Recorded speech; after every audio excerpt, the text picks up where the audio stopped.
sanad miisaaniyadka 2010 mashaariicda noo qorshaysnayd capital investment plan-ka noo gashay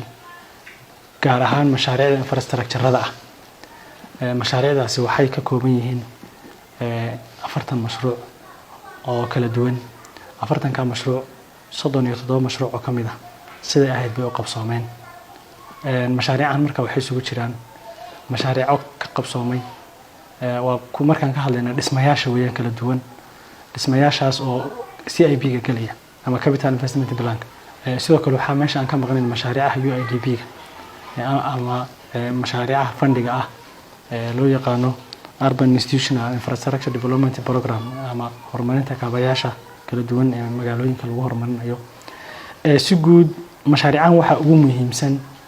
oo sanadkan 2014 qabsoomay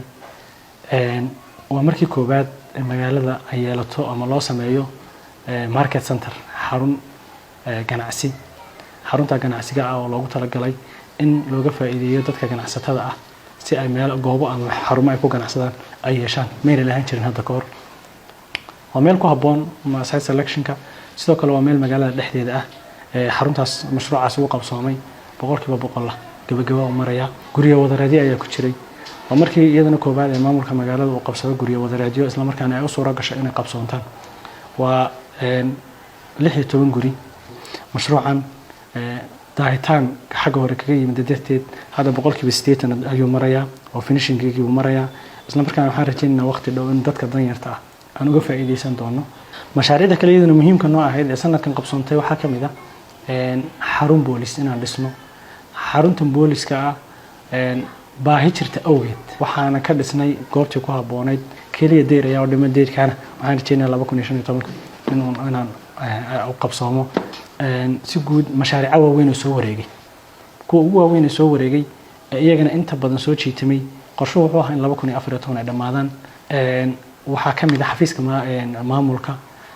maamulka oo ka kooban in ka badan 40 qol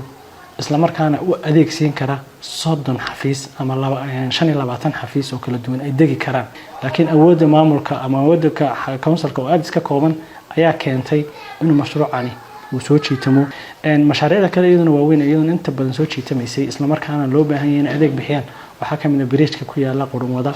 ee xaafadahan isku xidhaya koobaad iyo toddobaad iyo sidoo kale wadada laamida ee weyn isku xidhaya mashruucan waxaa loo dhameystiray dhammaan alaabtiisii everything kaliya caqabad sibidh ayuu in badan u taagnaa muddo 3 bilood ka badan sibirka lagu sameeyay bridge-yada OBC-ga ayaa in badan la laa caqabadaas oo la xaliyay hadda kadib qayb waa la shubay qaybtii dambana in hadda la shubay ayaan rajaynaynaa kaasna inuu soo urursaha badan dhamaado waxaa iyadana sidoo kale loo dhameystiray mashaariic iyaduna ay ahayd inay hadda la dhamaadaan oo kalbartiyo u baahnaa maadaama magaalada inta badan laaga iska yihiin xaafadaha koobaadna caqabad badan oo wada la'aan ay haysato in kalbartiyo 3 kalbarti ah oo ku xidhaya bridge-ka la sameeyo oo iyaguna mashruuca UIDP noqonaya kalbartiyadaas iyaguna way dhamaadeen sanadkan sidoo kale waxyaabaha aad qorshaha noogu jiray waxaa kamid ahaa in la dhiso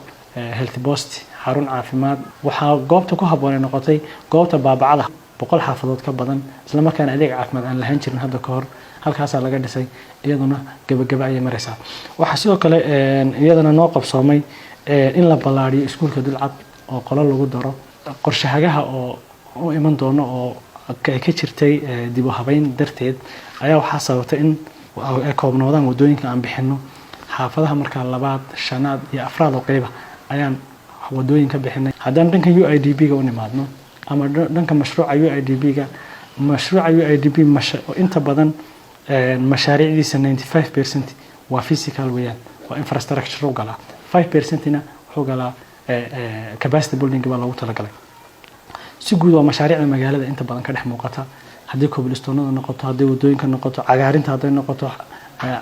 xarumaha adeega hal goob dhammaan mashaariicahaas oo dhan waa mashaariicda UIDP way qabsoontay waxa iyadana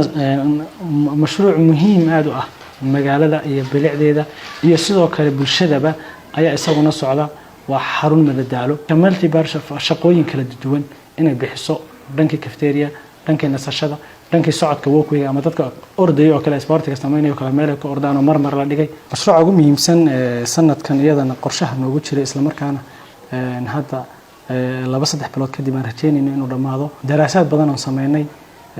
waxaan isla xaqiijinay annaga iyo xafiiska horumarinta magaalooyinka inay magaaladu qorshahagaheeda u baahan tahay in revision lagu sameeyo isla markaana lana ballaariyo wax badanna laga bedelo qorshahagihii hore caqabado badan oo jiray darteed